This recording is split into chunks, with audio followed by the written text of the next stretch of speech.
Aaron? Aaron? You there? Aaron?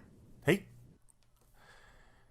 Let's see. It's time to start, and he is not here. He is not being punctual. Aaron? Totally late. Totally late. Well, I don't know what to do. Usually this is a show that's done by me and two other co-hosts. Of course, everyone's familiar with Alabama Dog. But of course, Aaron Nix is usually here, but he is not here at this time, the time we designated to start the show, recording. Hey, Carlin, I'm here. I'm here. Just wait 1 second. Okay, I'm coming. Hey, Carlin. Hey. Hey, I thought, didn't we agree to start recording? I'm here. Like I'm here. minutes ago? It's okay. Hey, listen. I'm not that late. I'm not too late. I know, but you know, I just want to focus on punctuality. I'm here. Punctuality. My name's Aaron Nix. You're Carlin Trammell. We're the James Pod podcast. I Punctuality. know. Yeah, punctuality. Look. I'm punctual every day. I've never been late. I think this is the first time. It's a slippery slope. Look, we can just edit this out. Why we can't edit it out? This is the show. Can we edit this out? Can we edit it out? Isn't that not being honest? If we edit something out, isn't that not being honest? And isn't honesty one of the things that we're about? Isn't that like theme of the show is honesty? If we edit it out... In 001, we said we were going to be honest with each other. It was sometime early on. It was early. We tried not to make promises, but that was one of those unspoken It was promises. 004. It was 004. Because here's why. We had recorded the first 3 episodes before we had ever even dropped one on the unsuspecting public. And in 004, we addressed that. We felt like we had been dishonest. Right. And we decided to be honest because there had been that confusion about the podcast that we're not naming its name. There were a lot of questions. James Jonding. But we're not going to name names. That's when we decided we're going to be honest. Because that's not what other podcasts do. Other podcasts edit stuff out. That's not what we do. Okay. All right. So don't edit out that I'm late. Okay, you can call me out. Okay. In my podcast mastermind group that I am a part of. Here we go. We have been talking a lot about co-hosts and the importance of punctuality with our co-hosts. And, some of the other podcasters in the mastermind group, they talk about how sometimes their co-hosts don't show up on time or the show is late. And they talk about how that's a trend. It's how that it starts. It starts that way. And then suddenly the co-hosts, not as good. They have to address it later. And I don't want that to happen. Is this a trend? Has this been a trend with me? With the other co-hosts, so it seems like I could apply it to you.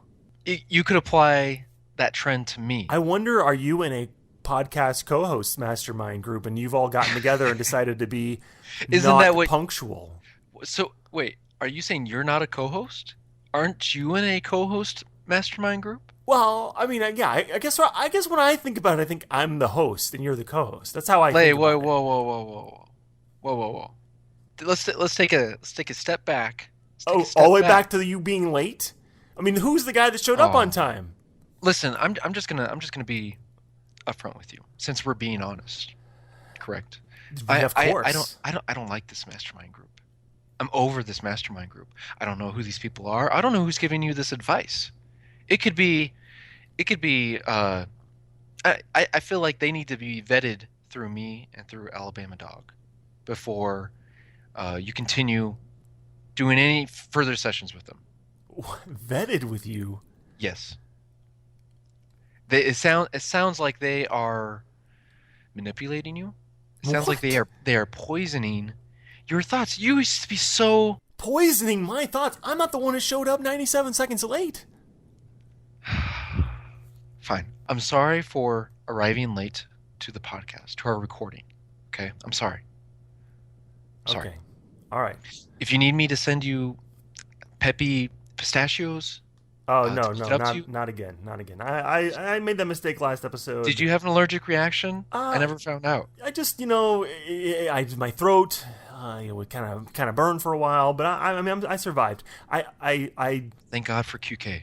QK helped sort of. I did have I to. don't think I ever imagined I would say that phrase. Thank God for QK. that, that she better appreciate that phrase right there. Yeah, I don't know. She's of course still in the middle of her whatever's going on. Of Did course, she don't attend your mastermind group? she does not attend it because she's not a podcast Did she take mastermind. She's notes? not a member of the. No, not at all. Not at all. I'm a little worried about QK actually. She just really hasn't Well, been on her game of late. It might be wait, because are we to assume that QK's got game? she's relatively speaking has been less on her game than she's ever been.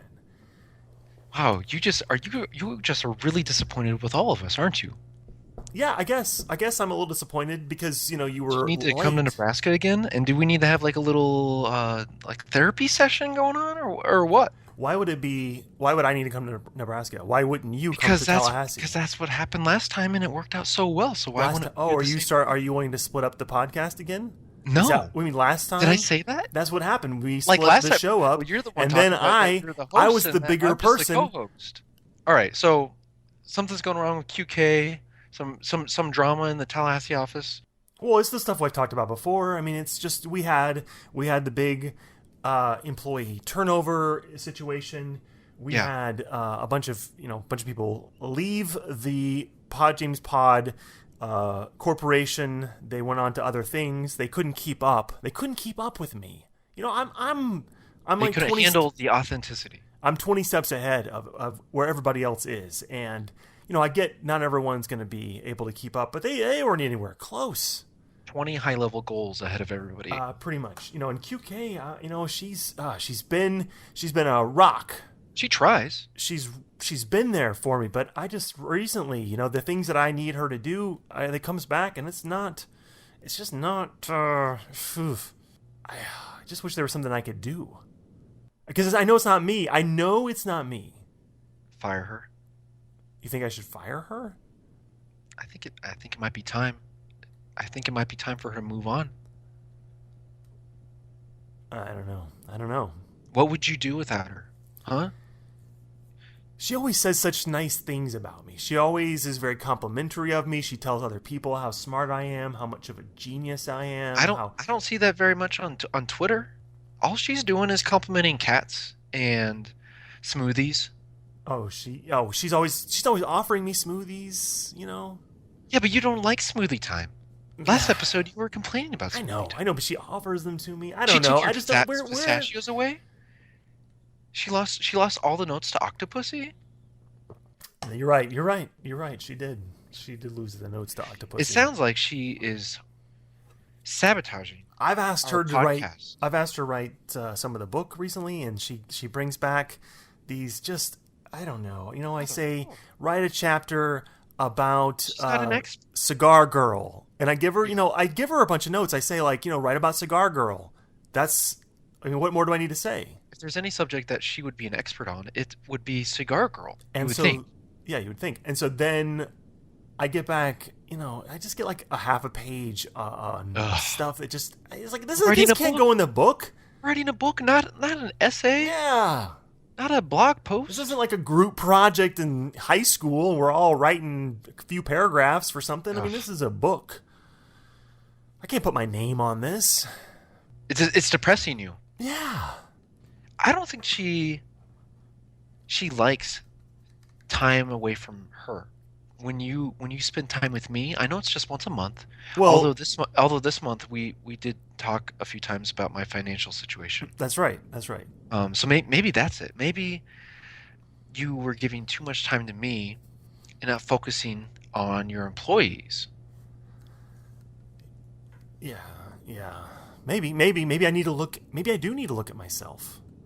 Is it because I went to the potties? Is it because I got to go to the potties and she didn't? Yeah. Let's talk about that.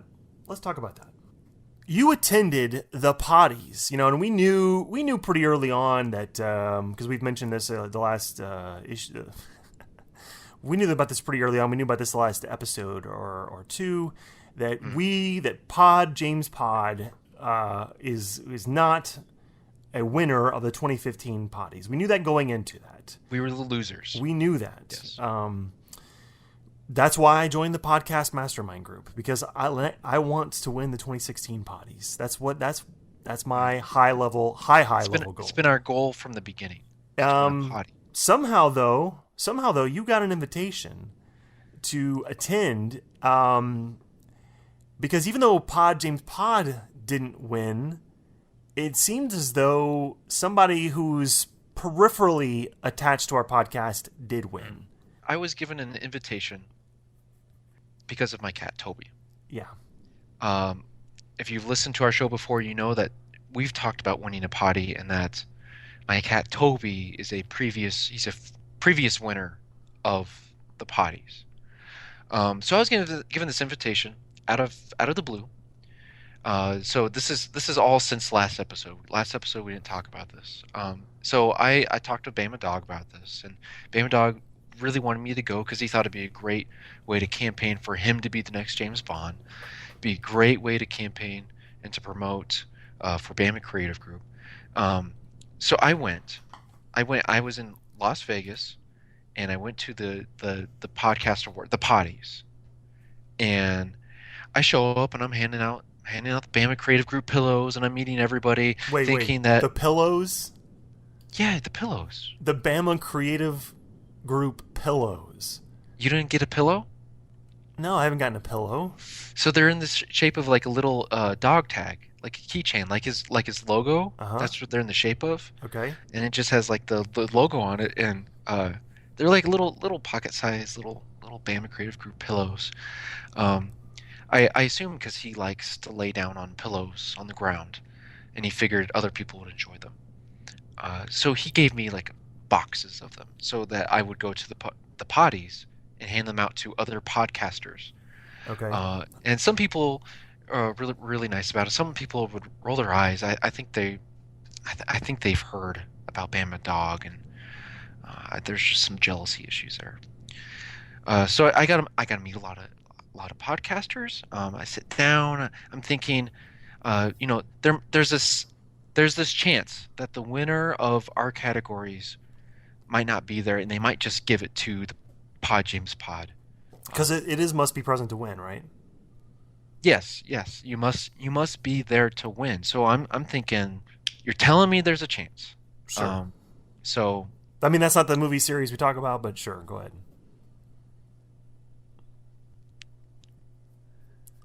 So I'm sitting there. Our category comes up, and we don't win. And I'm devastated. You're devastated. You knew. I know. But I went all the way to Las Vegas, at Bama Dog's request, and he got my hopes up. He really did. He's such a good motivational speaker. My goodness. My hopes were sky high, and then the most miraculous, most amazing thing happened. I was completely floored, unexpected. They were getting ready to announce the Potties Hall of Fame induction, and I'm thinking, okay, some boring old person that nobody knows is going to be inducted to the Hall of Fame like every other award show. And all of a sudden, I see a picture of my cat Toby show up on the big screen, and I'm thinking, why are they showing Toby? And then they inducted Toby into the Potties Hall of Fame. Boom. And I know it's going to make you mad. I know it's going to make Bama Dog mad. But I was inspired. I was completely blown away. So now, not only do we have a potty sitting in my house on the shelf, but we have a Hall of Fame potty sitting up there right next to it. It's... I don't even know what to say to that. You could just tell him congrats. For what? Is that so hard to say? For being a cat? Inducted into the Hall of Fame. Potties. It's everything you want in your life, Toby has already accomplished. I mean, it's It's like who's actually done a podcast? Who actually records this? Who actually puts this together? I say put this together because I didn't say edit, because we don't edit anything, because editing would be dishonest. Mm-hmm. That's not what we do. We're not dishonest. I live with the mastermind, and sometimes he's really tough. When he came home, I was super happy for him, but it's been about a week, or it's been a few weeks now, and he's getting kind of tough to live with right now, because all I get to look at are these potties sitting up on these shelves, and I'm just thinking, what can James Pod do to win a potty like my cat Toby? What can we do? I'll tell you what we can do. We've tried everything. I tell you what we can do, and I think this episode we're going to pull it off. We are James Bond experts. We've talked about this before. We know everything there is to know about James Bond, baby. We know it all. You ask me, we've done 007, seen it. 007, seen it. We both, I mean, I want it, but we both want it. I mean, I was the one who won the game, but in a way, we both won, because I won. And you look at these other James Bond podcasts out there, and we're like, okay, well, maybe they know a lot about James Bond. Mm-hmm. Mm-hmm. But we're taking it one huge step forward with this episode. Yeah. We're covering something that none of them have even thought to cover. They don't even know about it. They've never even heard of it. We would say, hey, this is what we're covering, and they're like, that's a thing? Yeah, it's a thing. They would immediately think, why didn't we think of that? And I'll tell you why, because they're not James Bond experts like we are. That's right.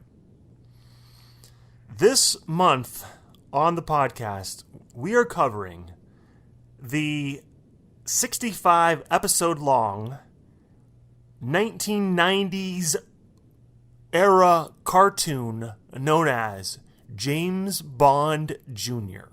Now, even though I'm a James Bond expert, I didn't ever watch this show. I don't even remember ever seeing it on when I was when it would have originally aired.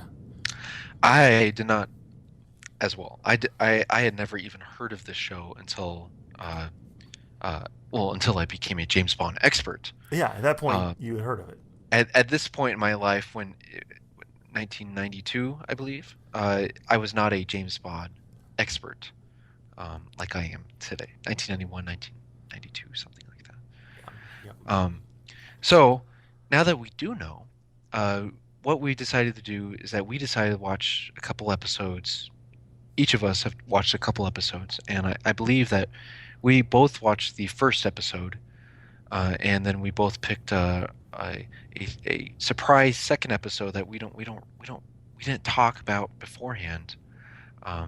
So I don't know what other episode you watched, Carlin, but maybe we could talk about the first episode to give our audience a little bit of background as to what's going on in this cartoon. Well, that will be a challenge, because even though I have watched the first episode, I still don't exactly know what's going on in this cartoon.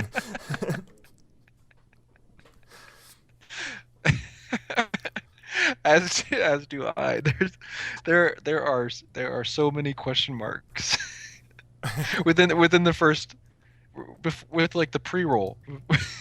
Yeah, even before the credits have rolled, I'm confused. So it's a kid. He's in essentially he's like high school or 15 or so. No, he must be 16. He's not even a kid. Yeah, he's got to be at least in high school or college age. Because he's driving a car, so he's got to be at least 16. It opens up with the Aston Martin being chased by another car, and the Aston Martin is being driven by this kid, this 16-year. We'll just say 16-year-olds. And if it's wrong, it's actually not wrong, because we're the experts, so we're telling you how it is. Yeah. So he's being chased in the Aston Martin DB5, and he gets essentially run off this cliff from these bad guys.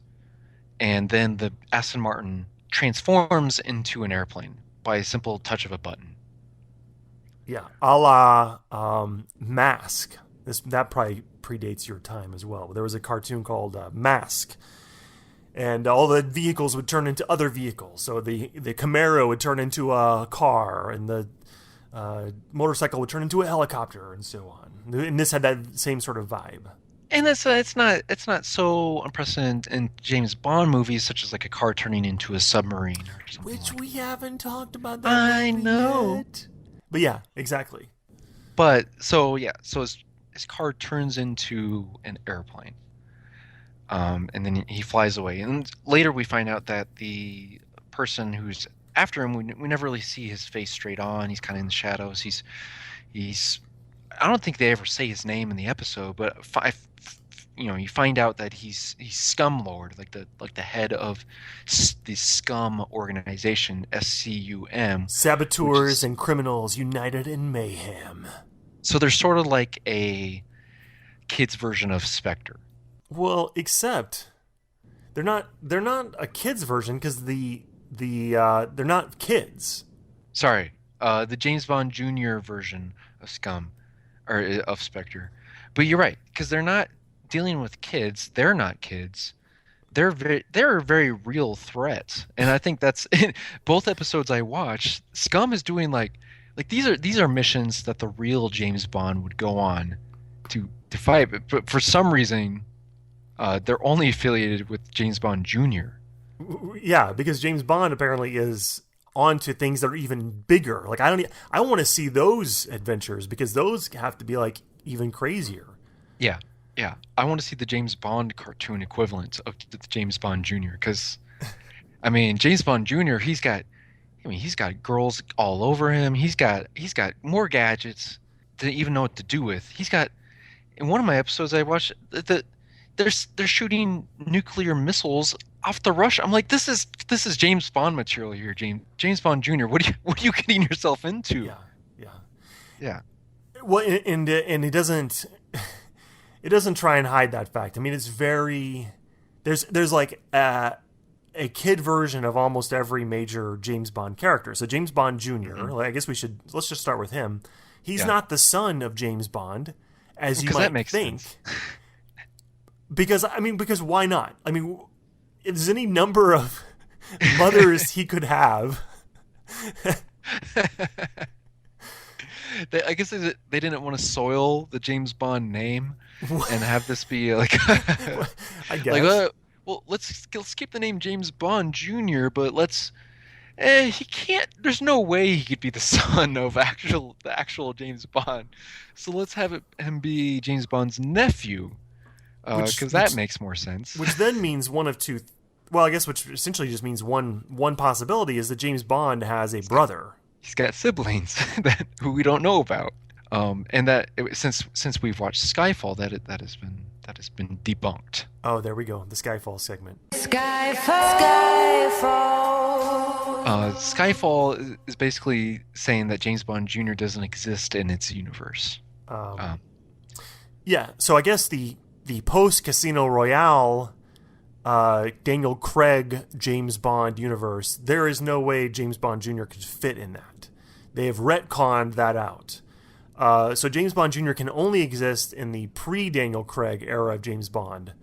So I guess this would have been 91, 92. This falls in between the Dalton and Brosnan runs. So this means, for all intents and purposes, Dalton was Bond. Yes. Yep. Dalton. Yeah, that's a good point. I mean, this cartoon came out at the perfect time for Bond fans because they were just getting done with Dalton, and they had about 5 years until 95 until GoldenEye will come out. Yeah. So this was kind of like that in between. We're going to get you through this, Bond fans. We're going to give you this James Bond Jr. series. I'm not sure how many Bond fans really watched this series, considering it only ran one season. But it is interesting time period for this to come out. So yeah, we got James Bond Jr. and he meets his gang of friends at the school, which is Warfield. It's kind of undefined in terms of like, okay, are all these kids are they children of people affiliated with MI6? Are they all future spies? Or is this like Hogwarts or like the X-Men? Is this like the Xavier Institute where they're all being trained or something. Well, it's not just MI6 because there's Gordo Lighter, the potential son of Felix, who'd be in the CIA. So why would the CIA kid be in a MI6 school? Yeah. IQ is Q's grandson. He's just like a heightened version of Q, who's making all these gadgets in his dorm room somehow. Somehow, with like radio parts and chewing gum. I mean, Yeah. But it's like he's making watches. But it's not MacGyver level stuff. I mean, it's like it's actual gadgets. The like watches Q shoot level missiles and lasers, and it's Q. Yeah, Q. Very Q centric. And what's most confusing to me about this whole scenario of going to the school is that from the beginning, James Bond Jr. is in trouble because he made like a fancy arrival entrance, and he's kind of got in trouble. Why is he in trouble? Sent to his room to study. Why is he in trouble? Because he arrived what? He arrived late. Oh, we're not talking about that. He arrived. He was tardy. He was not punctual. So he's kind of getting the tour of the place. He's shown where the dorms are. He's shown where the school is, and he's shown how secure the place is with the security cameras and all the security measures that are going in this place. But in the first episode and the subsequent episode I watched, it seems that every single kid there knows how to get by all the security systems. It's like if you can't even keep your students in the school, how do you expect that all these villains won't come into this school and just break in and destroy all these kids that are giving them trouble? There's secret passageways because it's it was built on this old these old grounds or whatever. There's like this I can't remember the guy who's running it. His daughter is the is like the girl who's hanging out with James Bond Jr. Kelly Kapowski to James Bond Jr.'s Zach Morris. Exactly. Although there's not really a Slater, is there? I that like jock guy, with the blonde hair, the surfer dude. I don't know. I would call him the Slater. Okay, all right. Had to. And then the Jessie is the geeky girl, who is in love with James, who's like falling all over James Bond Jr. So James Bond Jr. pretty much is just aping Saved by the Bell at this point, is what you're saying. Pretty much, if the cast of Saved by the Bell would then go out and save the world every episode, which I would watch that show. That would be amazing. Why did the show get canceled? I would have loved James Bond Jr. as a kid. There are several villains in the show. I mean, that first episode we see the Scum Lord, but his henchman is Jaws. Yeah, who's with him? But Jaws isn't portrayed as the Jaws from the movies. He's like his own Jaws. He's actually got like a full metal jaw that he's gonna chomp somebody's eyes out or something. And I thought that was kind of cool. They would bring back these villains from all the James Bond movies and put them into one organization, the Scum organization. It is cool, but then it makes me wonder why is James Bond not in this? And I don't know, because even though I'm an expert, we did not watch all 65 episodes because this is not available on DVD. We had to watch these like whatever was available on YouTube. So, but yeah, why not have James Bond? Why not make this a cartoon about James Bond? If you're going to go ahead and have Jaws show up, and in an episode I watched, Oddjob and Goldfinger show up. Oh, they did. Why not have James Bond himself?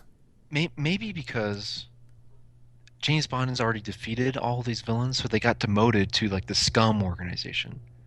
Like Spectre's the best of the best. You can get promoted until you get beaten by James Bond, and then they get down to the level. I mean, I'm just trying to. How do we end with Jaws and Moonraker? I mean, he was he'd found his girl. He'd gotten beat too many times. Yeah, he found his girl. He was giving James Bond the thumbs up. He was helping James Bond. Yeah, and then I guess a few years later, he's like, "Yeah, this isn't working out. I'm sorry. Yeah. We can't do this anymore." Or maybe she was killed off, and he went back into crime. I don't know. There's something there that needs to be explained. I mean, we get a lot of spin-off villains too. I didn't watch an episode with with Goldie Finger, but I read up on Goldfinger's like evil daughter. Okay, and I thought that was it's funny, like Goldie Finger. See, that There's like makes more sense for this kind of show to have the yeah, villains' children fighting the James Bond cast children. That I seems to be that makes way more sense. because in some ways it makes then the fact that James Bond took on Jaws or Goldfinger or Oddjob and defeated them. It makes those victories less impressive that this punk kid and his dorky friends were able to do it in a half an hour. He's got the worst voice too. Whoever is the voice for James Bond Jr. is just he's the worst. Well, it's a guy named Corey Burton, and Corey Burton is a huge voice actor. And his voice here is not that great, but Corey Burton has done many other voices that are phenomenal. So I would say Corey Burton is not the worst, but this must have just been the miscast. This here is Corey Burton's not his finest performance. I'd say so. So in my second episode I watched, it was titled "The Eiffel Missile," and I gotta know two new assassins, Skullcap, who's this dumb big idiot who has like a metal head, and Doctor Derange, who's this evil French scientist, this French mad scientist. And basically the whole plot is that the headmaster of the school somehow absentmindedly mentions that there's a missile threat in France. So James Bond Jr. and his buddies skip town. They escape out of school, they go to France, and they stop Dr. Derange from shooting an atomic missile out of the Eiffel Tower over to Moscow. It's amazingly bad. It's awesome. But my point is that there are like three or four girls who are head over heels with James Bond Jr. And as a kid, I guess this is something that wasn't normal for me, especially in like a cartoon. I mean, because I we've said this before. I would compare this cartoon to like a G.I. Joe, or even like a kind of like a Scooby Doo type episode. Well, it's type got show. an Inspector Gadget vibe to it. Yeah, Inspector Gadget, and I loved those shows growing up, and I don't remember any of those shows having this kind of, I guess it's like sexual vibe to it a little bit. that I get a little bit. I mean, it was James Bond. I mean, come on, it's James Bond Jr. I can see like a little bit of like girls being all into it, but James Bond, he is a player in this episode, in this show. He is definitely a player, and that's something that I just don't remember in any other cartoons. Yeah, I mean, there would be relationships in G.I. Joe, like Flint and Lady J were a couple, and Cobra, or the Baroness and Destro were a couple, and so that would be something that would be present, but I don't remember it being really played upon like it was in, particularly the first one has some of that. It wasn't as big of a deal in the second one, but it was still there. Yeah, was the one I watched. So I mentioned Scooby-Doo because of the relationship between Fred and Daphne is like everybody assumes they're totally hooking up, right? Everybody grows up assuming they're hooking up, but they never even hint at that like in the show or anything like that. Yeah, not those original ones, right? Not the original. Yeah. So it's all like implied that there's some sort of relationship there, and it's very kid friendly. Whereas I felt like this show just it was more than implied. But this still took place after A View to a Kill. Wasn't there they don't think of the Eiffel Tower, A View to a Kill? Yes, we haven't talked about that movie. We have not, but I mean, it's so all that time in A View to a Kill, there was a missile there the whole time, or the missile would have been put there. So I assume maybe they were connecting with, maybe Scum was connecting with Zorn as far as building, because he's doing a lot of stuff underground. So maybe Scum was working with him to build this missile underneath the Eiffel Tower. And then the Eiffel Tower comes out like right underneath it and comes out right at the top, while James Bond Jr. is chained to it in his girl. I forget the girl's name. but they're locked. They're chained to it. But he uses Tracy? his watch. Sure, that sounds Well, right. it's in the show, you mean, or the in? Yeah. Yeah, it's No. Tracy Sorry, in James Bond Jr. and James Bond Jr. Yeah, Tracy. Well, which I thought was kind of weird that they named her Tracy, actually. Oh, that's so mean. I didn't even think about that. What? Man, these creators are they man, the makers of James they are so mean to James Bond. First it's Moneypenny saying like, "Ooh, get me a diamond ring." Right after James Bond's wife dies and Diamonds Are Forever. It's like why would you ever say something mean like that? And now they're naming James Bond Jr.'s girlfriend Tracy. Yeah. That's cruel. I wonder if James Bond knows this about his nephew. He seems to know more because, especially in the first episode, for whatever reason, he had given his nephew the Aston Martin. And the Aston Martin is destroyed in the episode, and then there's a replacement car delivered to him, and it comes again from James Bond. So James Bond is keeping tabs on this kid. That makes me wonder, what is James Bond Sr., what is his end game with this kid? Is he hoping, someday you'll be my sidekick, you'll be my partner, you'll take my place? Like, what? Because clearly he's got a vested interest. Maybe he orchestrated it. In some sick mind game that James Bond's playing with his nephew, he's creating another James Bond Tracy marriage in the works. It's really messed up, James Bond. Very. Really messed up. Because we at this point, we talked about the Pierce Brosnan GoldenEye Bond.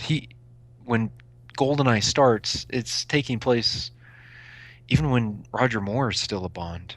That's right. That's right. So there's these like two simultaneous Bond universes going on. So who knows what the Pierce Brosnan Bond is doing at this point. And neither one of us can ask him because neither one of us have Pierce on our team. Well, you can ask him when the filmmakers who are making the James Pod movie do the actual scenes where you will play you and Pierce is going to play me. Right. That'll be a good opportunity for you to talk to Pierce. Okay, I'll ask him then. I have to talk a little bit about episode 2. This is an episode where the second one is called Earthcracker. Cracker. Earthcracker. Goldfinger, Auric Goldfinger, and Oddjob show up again. They're looking for the lost city of gold, and they are threatening to destroy these ancient artifacts. And they wind up finding it. He is in the process of melting down essentially the entire city. He's suddenly got this entire army there to. Wait, how is he melting down this entire city? He's magically brought in equipment that is melting down the gold, and then they're slicing it off into bricks, and they're trucking it away. Two things. One is a point where they capture James Bond Jr. They stick him in the device that would melt down the gold, and James Bond Jr. tries to stop him. He's like, "Wait, I have something to say." And Goldfinger says, "No, not doing it this time," and walks away. And it's this obvious throwback to Goldfinger where James Bond is getting ready to be sliced in half with the laser, and Goldfinger stops the machine. That's great. What kid in 1991 or 92 would have been like, "Dude, that's totally from Goldfinger"? I don't know. Maybe somebody. I know, because we talked before. We know you watched the movies with your dad and your grandparents, right? And so it could have happened. Yeah. The other thing though, Oddjob. I will put a picture of this on the website, but Oddjob's outfit is outstanding. He is not wearing the suit like he does in Goldfinger. He is wearing this breakdancing sweatsuit with a gold chain and a big medallion and big old visor goggle glasses, and so he's like Rum DMC meets Flava Flav. It is amazing. This is exactly what an early 1990 or an early 1990 Oddjob would be wearing. Is he still wearing his hat? He still has a hat, but it's a different. Well, it's the same. Yeah, it's the same hat. It's Is the still, same hat, but it's everything else is different. He's just upgraded with he's changed with the times. Which means that so what would he be at this point? He's 30 years older than he. So he's like a 65-year-old guy walking around At least. in this outfit. Wait, so how old does that make Goldfinger? Does Goldfinger look like that as well? Is No, is Goldfinger decked out like a hip hop? No, Goldfinger's not dressed up like a hip hop guy. So Goldfinger, yeah, has to be in his 80s or 90s at this point. He's aged well, but he has to be that old. So we're saying that James Bond hasn't aged, but the villains have. You know, this is a whole topic that we've actually never really gotten into, is the how they deal with this. It's not as hard with Connery through Moore, because Connery comes in, you know, he's there for the number of movies he's got. Lazenby is obviously the little hiccup, but then when Roger Moore comes in, he's essentially the same age as Connery was. Yeah. And so from Dr. No through A View to a Kill, everyone in the cast ages together, essentially. Yeah. But then when you go to Dalton, and yeah, they get a new M, they get a new Moneypenny, but Q is there. Q is there through almost all of Brosnan's run. Yeah. And yet Dalton is younger, and Brosnan is younger than Moore would have been. So I don't know. I haven't figured that out. I don't really try and think too much about it. The age of Bond is never addressed until Skyfall. Skyfall. Maybe like hints here and there, but it's never really addressed and made like a central theme until we get to Skyfall, where he's obviously older, and it's all about him being older and whether or not he's useful anymore. True. Whereas in every Bond movie, that's not even really a threat. It's not that big a deal. We just assume he stays the same age. It kind of comes up in doesn't it come up in Thunderball or Never Say Never Again? Maybe we'll have to talk about those movies soon. So let's just assume for a minute that all the villains, say like in James Bond Jr., they all stayed the same age, just as James Bond stayed the same age. Does that mean James Bond Jr. is going to be in high school forever? Yeah, I mean, in a cartoon world, that would be the case. He would, if this show were still on, he'd still be in high school. Yeah, yeah.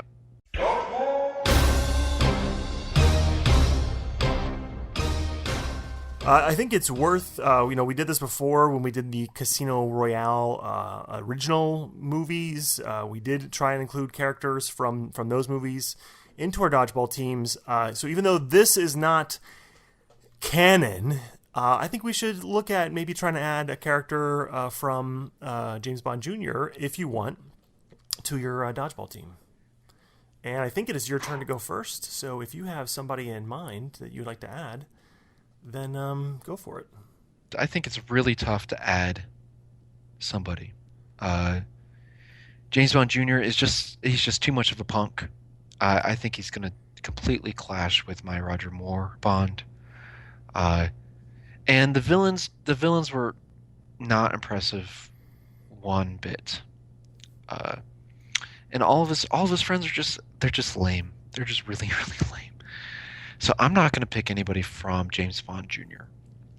I am, however, going to bring somebody onto my team, and I'm going to get Necros back on my team. I spent a month without him. I got to get Necros back on. I missed his milk bottle training for my team, where he's throwing the milk bottles. It was sorely missed. Mm-hmm. And since last month, I brought back the shark, which means I brought back the water tank, which now I'm using with my stealth boat. There's one player on my team that doesn't do well in water. Thumper. And that's Thumper. Thumper can easily be dunked. She can be drowned. I'm getting Thumper off my team. It kills me because she's really good. But I'm getting Necros back. All right. That's fair, because you can do that. You can pick. At this point, it's open. You can pick anybody from any movie or even now at this point TV show that we've covered. Are you going to draft anybody? Yeah, I totally am going to draft somebody. I'm glad you didn't pick the person I want to pick. With now, what you've done is made it easier for me to choose who is going. With Thumper gone, there is no need for me to keep Bambi on my team. Bambi, perfectly fine player, but really the reason I wanted her on my team was that she could help me offset whatever Thumper did. She could get in Thumper's head. She could help us plan against whatever Thumper does. But the thing is, Thumper and Bambi, they're so tight. I don't think the two of them ever really did something positive for either of our teams. I think they were in it for themselves. Looking back on the last couple of games, neither one of them were really playing. They would kind of go off by themselves, and they really weren't invested.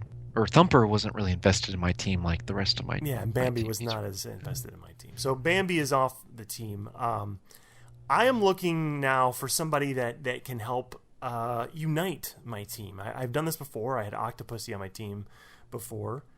The Mod Squad. Yeah, when I had the Mod Squad.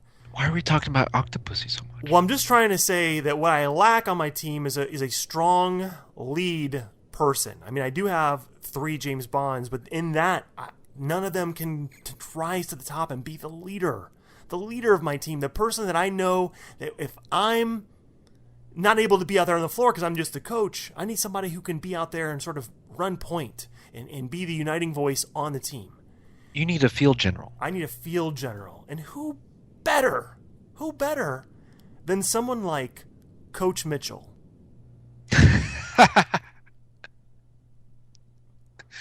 Coach Mitchell doesn't even know when James Bond Jr. is there or not.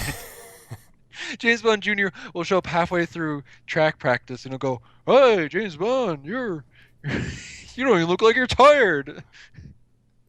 Coach Mitchell is my guy. He's my guy. Really? Yeah. We don't even see him throw anything. We don't even. He's a coach.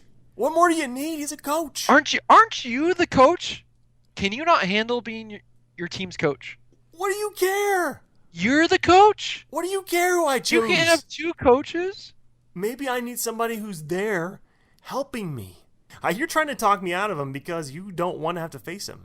All right. If you want to check out the rest of our dodgeball teams, you can go to our website and we list them there. They're very real. We do compete with them.